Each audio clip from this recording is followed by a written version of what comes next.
Equation अगर solve करना है like A X plus B Y equal to C या a1 b1 c1 and a2x plus b2y equal to c2, कैसे solve करते थे इसको? कैसे सॉल्व होता था ये? कोफिशिएंट मल्टीप्लाई करते थे। पहले क्या कोशिश करते थे, x वाला जो है टर्म वो कैंसिल हो जाए ताकि सारे इक्वेशन y के टर्म में आए तो हम लोग y का वैल्यू फाइंड कर लें। यही करना है बस, ठीक है। मतलब ये a2 से मल्टीप्लाई होता था, ये a1 से, और उसके बाद क्या करते थे, सब्ट्रैक्ट करते थे। यही करते थे। यहाँ पे क्या है देखिए, आपके पास है d minus 2x minus 2y equal to 3t। Next equation है विच इज इक्वेशन नंबर 5, वो है minus x plus D minus 1y equal to t by 2। तो माइनस एक्स को क्या करेंगे, ये वाला कोफिशिएंट हो गया नेक्स्ट का, यहाँ पे d minus 2 x, d minus 2 से थ्रू आउट मल्टीप्लाई करेंगे, इसके बाद plus d minus 1 d minus 2, this is y equal to d minus 2 t by 2। अब इसको क्या कर देंगे, सब्ट्रैक्ट तो नहीं करेंगे, यहाँ पे ऐड कर देंगे, ये कैंसिल हो जाएगा, सारा चीज y में आएगा, y और t में। आए समझ में? सॉल्व करेंगे तो इतना मिल जाएगा, d square minus 3 dy and this is equal to 3t। d minus 2t by 2 का मतलब क्या है, d का मतलब क्या है, यस d का मतलब है d बाई dt, ठीक है। तो यहाँ पे क्या हो जाएगा, dt बाई 2 मतलब this must be t by 2 minus 2t by 2, this is 1 by 2 minus 1 by 2 minus 2t।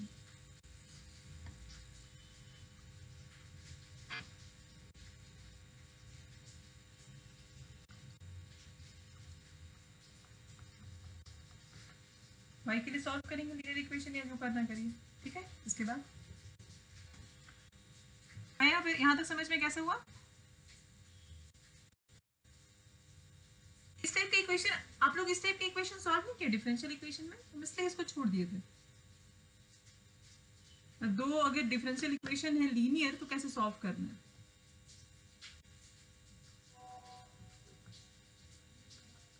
अगर आपके पास इस टाइप का इक्वेशन आ गया, this is D square minus 3dy, ठीक है, equal to half plus 2t है, ये इक्वेशन था, तो बुक में लिया हुआ, ठीक है। इसको सॉल्व कैसे करेंगे, आपको अगर डी समझ में नहीं आ रहा था आप इसको कैसे लिखिए, d2y by dt square minus 3dy by dt। हाँ बोलिए।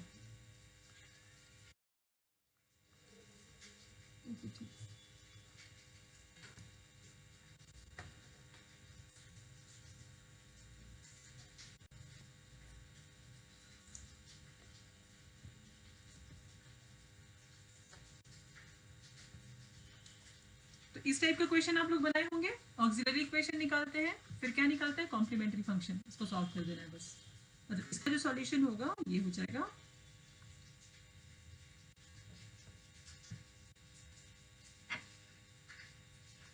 आप इसका पर्टिकुलर इंटीग्रल निकालिए और सीएफ फाइंड कर लीजिए। तो पर्टिकुलर इंटीग्रल कैसे सीएफ कैसे निकलता है, ऑक्सिलरी इक्वेशन का जो रूट्स होगा, और पीआई सॉल्व करिए राइट हैंड साइड पे जो है upon D square minus 3d, हो जाएगा ना ये। कभी कभी आता है ये क्वेश्चन लंबा है लेकिन टफ नहीं है। श्वेता आया समझ में?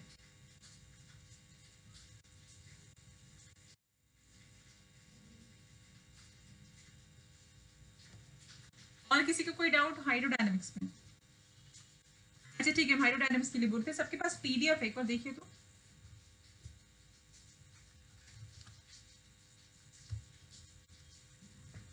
पेज नंबर 95 जहां पे लिखा हुआ Euler's dynamical equation of motion.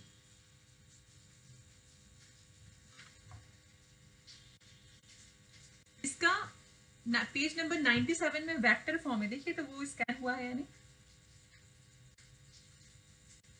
Page number 97 है आप लोग के पास।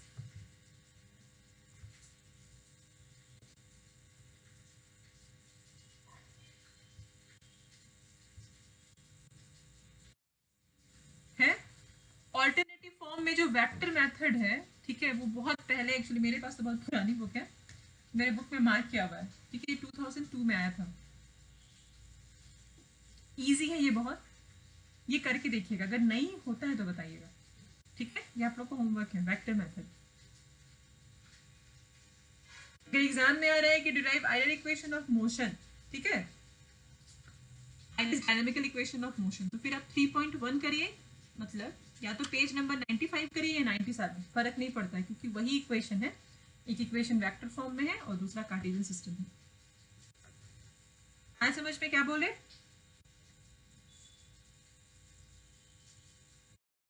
ये करके देखिएगा, नहीं होगा तो बताइएगा। लास्ट ईयर का क्वेश्चन देखे थे ना, कैसा था? आपके पास एकदम सेलेक्टेड टॉपिक है, क्वेश्चन उसी से आता है। आपके पास जो आपको पीडीएफ दिया गया है ना, उसमें बस पीडीएफ और आपके पास जो बुक है, क्वेश्चन उससे बाहर का नहीं रहता है।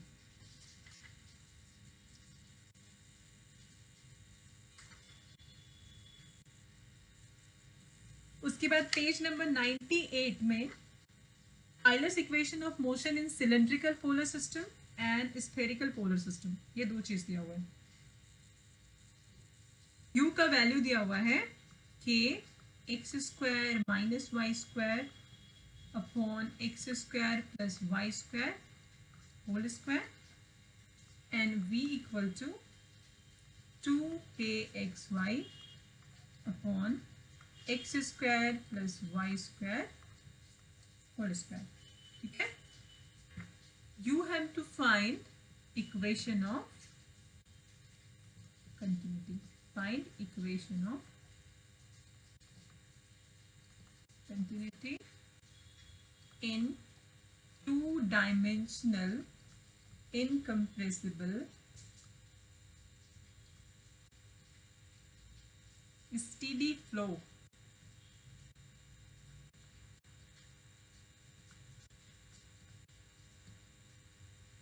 Okay,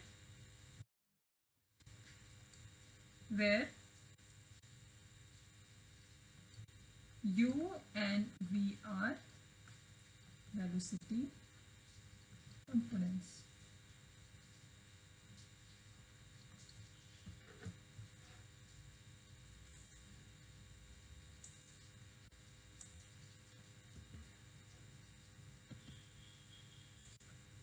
ठीक है, तो इस क्वेश्चन में क्या दिया हुआ है? वेलोसिटी कंपोनेंट दिया हुआ है u and v and you have to find equation of continuity. Definitely two dimension है क्योंकि u और v दिया हुआ है, w नहीं दिया हुआ है, ठीक है। फ्लूइड कैसा है? इनकम्प्रेसिबल है, स्टीडी है, तो आपको फाइंड करना है इक्वेशन ऑफ कंटिन्यूटी, ठीक है। ये आपका क्वेश्चन है। ये क्वेश्चन इतना इजी है ना, ये सेमेस्टर 1 का क्वेश्चन है। आप लोग डिफरेंशियल इक्वेशन, डिफरेंशियल कैलकुलस जब पढ़े ना सेमेस्टर 2 में शायद, ये तब का क्वेश्चन है। एक्चुअली कुछ करना नहीं है, लेकिन इस क्वेश्चन में जो सबसे इंपॉर्टेंट चीज है वो है इक्वेशन ऑफ कंटिन्यूटी। अगर आपको ये पता ही नहीं होगा कि इक्वेशन ऑफ कंटिन्यूटी क्या है फॉर कार्टेशियन सिस्टम, तो आप इस क्वेश्चन को नहीं बना सकते हैं। लेकिन अगर आपको ये बता दिया जाए कि इक्वेशन ऑफ कंटिन्यूटी क्या है, तो आप लोग सबको ये क्वेश्चन बना देंगे। Equation of continuity for incompressible steady flow is del u upon del x, del v upon del y and del w upon del z equal to 0. But this is a flow in two dimension, तो ये reduce कर जाएगा del u upon del x plus del v upon del y। आ रहे समझ में? तो आपको sorry find नहीं करना है, आपको ना show that equation of continuity two dimension steady flow where u and v are steady, our velocity component satisfied, satisfied by u and v। ये तो आपके पास u है, v है, आपको दिखाना है कि with this velocity component equation of continuity satisfy होता है, मतलब आपको ये इक्वेशन प्रूव करना है। ठीक है, u दिया हुआ है, v दिया हुआ है, आप जब del u by del x find करेंगे और del p upon del y find करेंगे और दोनों को ऐड करेंगे तो क्या मिलना चाहिए? 0। आए समझ में? क्या करना है? तो डेरिवेटिव फाइंड करना तो इजी है, लेकिन अगर आपको यही इक्वेशन याद नहीं रहेगा तो आप डेरिवेटिव फाइंड नहीं कर पाएंगे। मतलब आप, बहुत इजी क्वेश्चन है लेकिन ये मिस हो जाएगा। ठीक है, मान लीजिए यहाँ पे क्या रहता, u v w का कुछ वैल्यू रहता। ठीक है, मान लीजिए x z रहता। अब पूछा जाता है कि इस with these three velocity components show that equation of continuity in 3 dimension for incompressible steady flow satisfied by the liquid। तो आपको क्या करना होता, ये इक्वेशन लेके चलना होता। ओके, बन जाएगा ना इस टाइप का क्वेश्चन, टफ नहीं है। अगर क्वेश्चन u और v है, यहाँ पे कार्टेशियन सिस्टम है, ठीक है, फिर क्यू एक्स या क्यू वाई रहता है या क्यू थीटा, तो पोलर सिस्टम, तो आपको कार्टेशियन, पोलर और सिलेंड्रिकल, ठीक है, उसका इक्वेशन ऑफ कंटिन्यूटी याद होना चाहिए। ठीक है, याद करने का एक तरीका भी है, बताएंगे।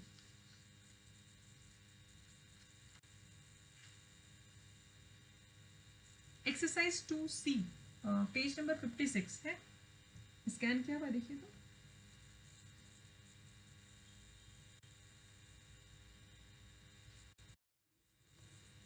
नहीं ऐसे इसमें एक्सरसाइज में वैसा कुछ है भी नहीं, तो आप लोग के लायक नहीं है। सबके पास बुक है, मतलब सबके पास तो नहीं होगा, किसी के पास बुक है हाइड्रोडायनेमिक्स की या फ्लूइड डायनेमिक्स, किस ऑथर?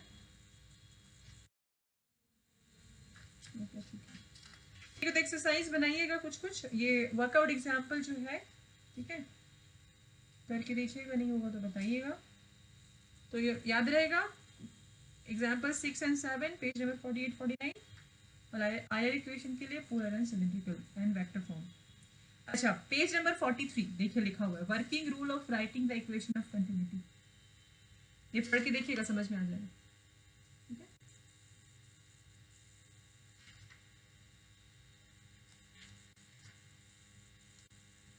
आप लोग को सिमेट्री वगैरह नहीं पढ़ना है, ठीक है, आई थिंक मैं स्कैन कर दिए होंगे, लेकिन आप लोग जब पढ़िएंगे ना, आप लोग को सिलेबस बहुत रिड्यूस हो गया, हम लोग अपना टाइम थोड़ा ज़्यादा ही पढ़े थे, आप लोग को सिलेबस कम हो गया, तो देख के पढ़िएगा। अच्छा, ज़्यादा पढ़ लेंगे तो कोई लॉस तो नहीं है, लेकिन जिसको कम पढ़ना है वो लोग सिलेबस देख के पढ़िएगा।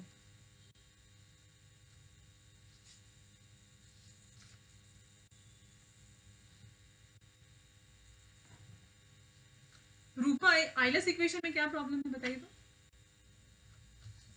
क्योंकि बाकी लोग को प्रॉब्लम नहीं है। Rupa, am I audible to you?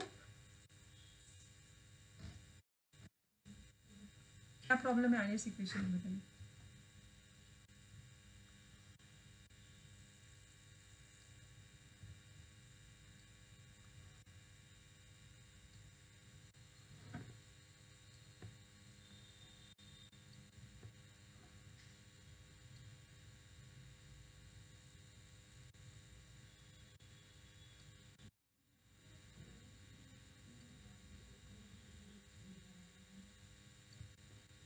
ठीक है, फिगर समझा दे रहे, बाकी सब समझ में आ जाएगा। ठीक है, ठीक।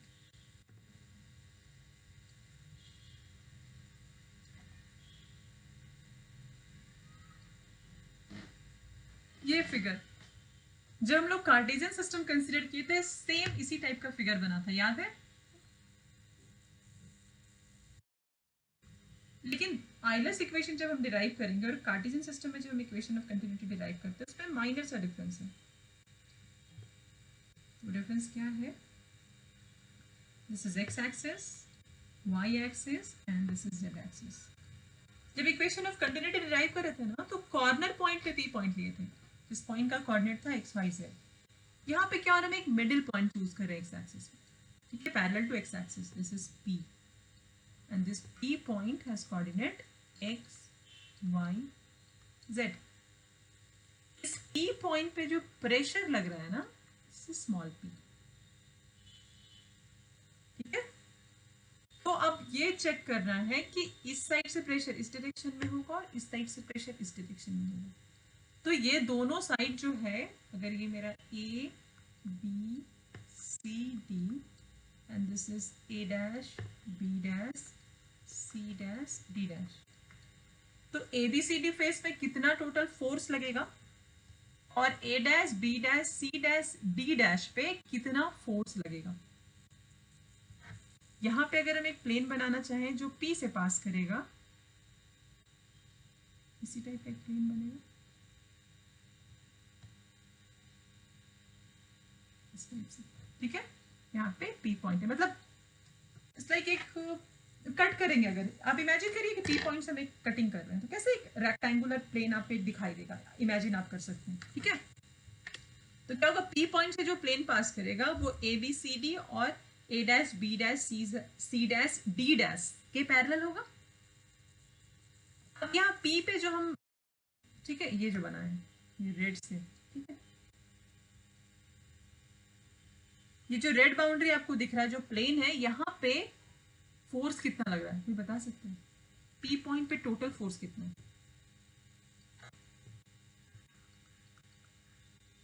फोर्स एट पी, इस प्लेन पे प्रेशर कितना है पी, और इस प्लेन का एरिया कितना होगा, ये डेल जेड सी बी और सी डी हो जाएगा डेल वाई। ठीक है, ये हो जाएगा डेल वाई डेल जेड। आया समझ में ये? ठीक है, प्रॉब्लम ये हो रहा है कि हम लोग यहाँ पे जो फोर्स निकाल रहे हैं और यहाँ पे फोर्स निकाल रहे हैं, उसका वैल्यू कैसे निकाले ना, यही है ना, P प्लस कैसे आ रहा है। मान लीजिए हम P पे जो फोर्स है ना उसको हम F एज्यूम किए। ठीक है, ये मेरा एजम्पशन है and this is function of x y z। Equation of continuity में ऐसा किया है। ठीक है, ये हो गया। Now force at A B C D क्या चेंज होगा बताइए? ए बी सी डी में जो फोर्स लगेगा उसमें क्या चेंजेस होगा? अच्छा, और एक चीज, यहाँ पे ए डैश कितना है, सी बी कितना है और सी डी कितना है? सी डी तो delta Y, C B delta Z, A dash कितना है, डेल्टा एक्स। ठीक है, यस। पी पॉइंट पे हम लोग जो प्रेशर लिए हैं वो स्मॉल पी है, और पी एकदम मिडिल पॉइंट है, तो पी से जैसे लेफ्ट जाएंगे मतलब पी ए का वैल्यू कितना होगा? ठीक है, यस। तो अभी क्या हुआ, पी पॉइंट पे क्या, पी पॉइंट है और स्मॉल पी प्रेशर है। ठीक है, पी पॉइंट पे जो हम फोर्स लिए वो हो गया प्रेशर इनटू एरिया, उसको हम फंक्शन एज्यूम किए दैट जो एफ है वो function of x y z है। अब हम ए बी सी डी पे फोर्स फाइंड करना चाहते हैं, तो इस एफ में क्या चेंजेस होगा? इस एफ में बस एक्स में चेंजेस होगा। यहाँ पे ये एक्स था, यहाँ पे, ठीक है, लेफ्ट हैंड साइड चले जा रहा है, एक्स में कितना चेंजेस आ जा रहा है? आ रहा है इतना चेंज, ये हो जाएगा, ये हो जाएगा y, ये हो जाएगा z। अब इसको टेलर्स थ्योरम से एक्सपैंड कर दीजिए और कुछ नहीं करना है। टेलर्स थ्योरम से हम इसको जैसे एक्सपैंड करेंगे ये क्या हो जाएगा, f, ठीक है, plus delta x by 2 into del F by del x, और हायर टर्म हम नेग्लेक्ट कर रहे हैं। देखिए, इसके पहले इक्वेशन ऑफ कंटिन्यूटी में यहाँ पे सिर्फ डेल्टा एक्स था, तो हम यहाँ डेल्टा एक्स लिखे थे। अभी यहाँ पे डेल्टा एक्स बाय 2 है, तो हम यहाँ डेल्टा एक्स बाय 2 लिखे हैं। आया समझ में? सॉरी, यहाँ माइनस नहीं होगा, ठीक है, बिकॉज ऑफ दिस माइनस। आ रहा है समझ में क्या किए? पॉइंट पे प्रेशर है P, इधर मूव करेंगे, ठीक है, तो P is a function of x y z. Pressure constant तो है नहीं, प्रेशर एक्स वाई जेड का फंक्शन है। ठीक है, तो वाई जेड यहाँ कांस्टेंट है, मतलब यहाँ पे del P by del Y या del P by del Z का कोई कॉन्सेप्ट नहीं आएगा। यहाँ पे इनिशियली P था, तो इस पॉइंट पे P होगा, लेकिन P से ज्यादा होगा, क्योंकि x बढ़ गया, कितना बढ़ गया, तो del p by del x बढ़ गया, लेकिन ये दोनों के बीच का जो डिस्टेंस था वो डेल x बाय 2 था, ये हो जाएगा डेल x बाय 2। ये अब लेफ्ट हैंड साइड आते हैं, ये p था, यहाँ पे हम लिखे प्रेशर p, लेकिन लेफ्ट साइड मूव कर गया, x का वैल्यू घट गया तो प्रेशर घटेगा, माइनस कितना घटेगा, p में x के रिस्पेक्ट में जो चेंज आया, लेकिन x का वैल्यू कितना था,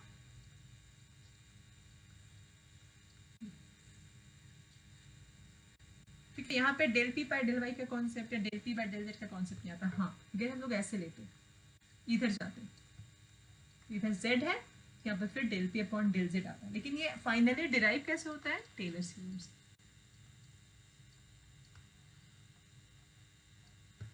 आ रहे समझ में?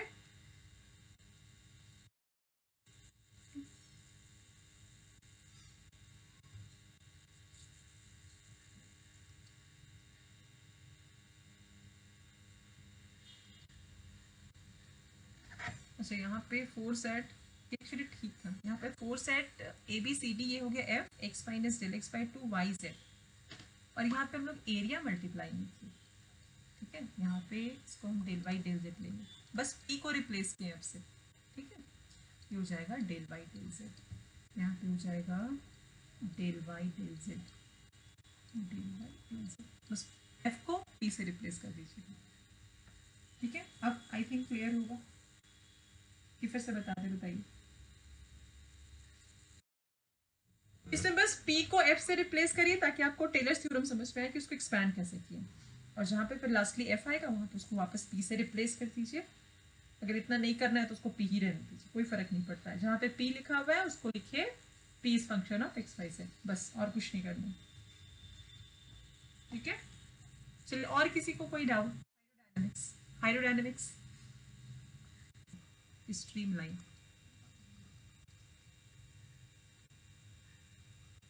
जब भी किसी भी फ्लूइड के लिए स्ट्रीम लाइन फाइंड करना होता है, ठीक है, you have to evaluate dx by u, dy by v and dz by w। ये डिफरेंशियल इक्वेशन आप लोग बहुत सॉल्व किए किए हैं, आप लोग ये पढ़े होंगे, dx by p, dy by q and dz by r, simultaneous equation. एक तो टोटल डिफरेंशियल पढ़े होंगे और एक साइमल्टेनियस, पढ़े या नहीं?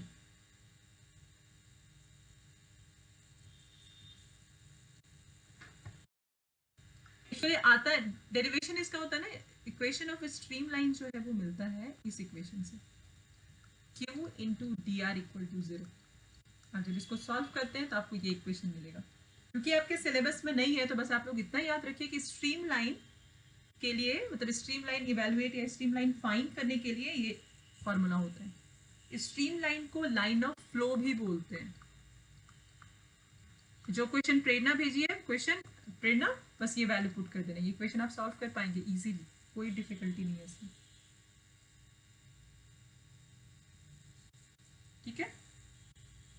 और जब ये बताएं तो ये भी बता ही दे रहे हैं, पाथ लाइन, थोड़ा सा डिफरेंस है स्ट्रीम लाइन और पाथ लाइन में, ठीक है। पाथ लाइन जो डिराइव होता है वो इस एक्सप्रेशन से आता है, डेरिवेशन इसका, d r by D t equal to q, d r, r का मतलब क्या है, x i plus y j, ये x i y j z के अपॉन डी टी, और क्यू का मतलब क्या होता है, क्यू वेलोसिटी है, ठीक है। तो कंपोनेंट वाइज अगर डिवाइड कर दे,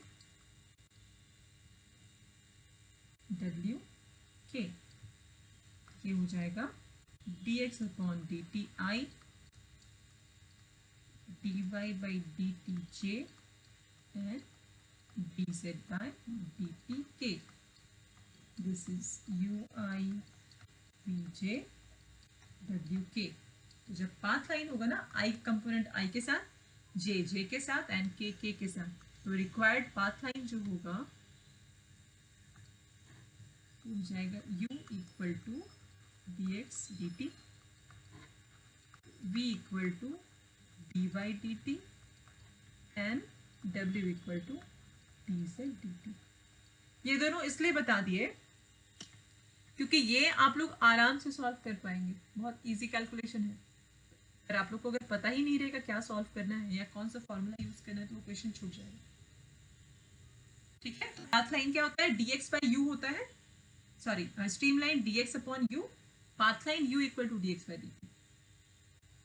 ठीक है, पाथ लाइन में आपको वेलोसिटी फाइंड करना है। ऐसे भी वेलोसिटी का ये फॉर्मूला तो आप लोग जानते ही हैं, फिजिक्स में पढ़ते ही तो आ रहा है 11 से, ये सब फिजिक्स से ही तो आ रहा है, कुछ नया नहीं है। पाथ लाइन मतलब, ठीक है, आपको वेलोसिटी का डायरेक्शन चाहिए, पाथ चाहिए ना आपको, तो फ्लूइड किस डायरेक्शन में फ्लो कर रहा है कैसे पता करेंगे, वेलोसिटी फाइंड करेंगे। ठीक है, और स्ट्रीम लाइन के लिए dx/u, dy/v एंड dz/w।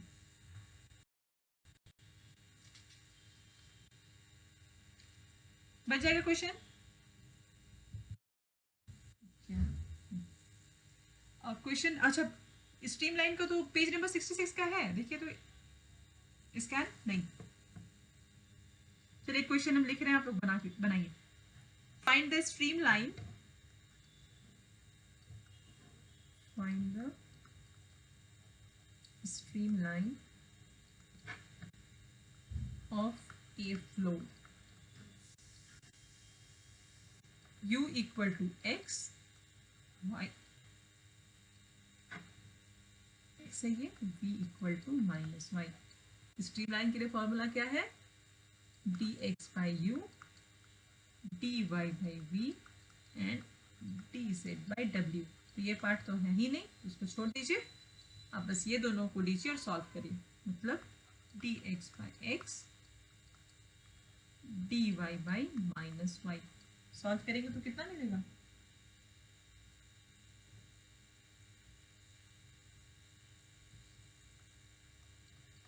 ये हो जाएगा log x प्लस log y equal to log c। मतलब x इक्वल टू या x minus y c equal to 0, equation number 1। अब w नहीं है, इसका मतलब क्या है, dz/0। तो dz/0 को इवेलुएट करेंगे तो z इक्वल टू c2। तो दूसरा इक्वेशन, अच्छा सॉरी, यस यस, तो लगा माइनस साइन, तो यहाँ पे हो जाएगा लॉग है प्लस साइन के साथ, this is x y equal to c1 और dz/0 इसका मतलब है z इक्वल टू c2। तो इक्वेशन नंबर 1 और 2 कंबाइंडली, ठीक है, क्या देगा, स्ट्रीम लाइन देगा, ये दोनों का जो इंटरसेक्शन होगा। ठीक है, x y equal to c का ग्राफ किसी को पता है कैसा होता है, x y equal to c is also known as rectangular parabola, ऐसे, ठीक है, और z इक्वल टू c2 फिर ड्रॉ करेंगे, ऐसे 3D है, यहाँ ड्रॉ करना थोड़ा डिफिकल्ट है।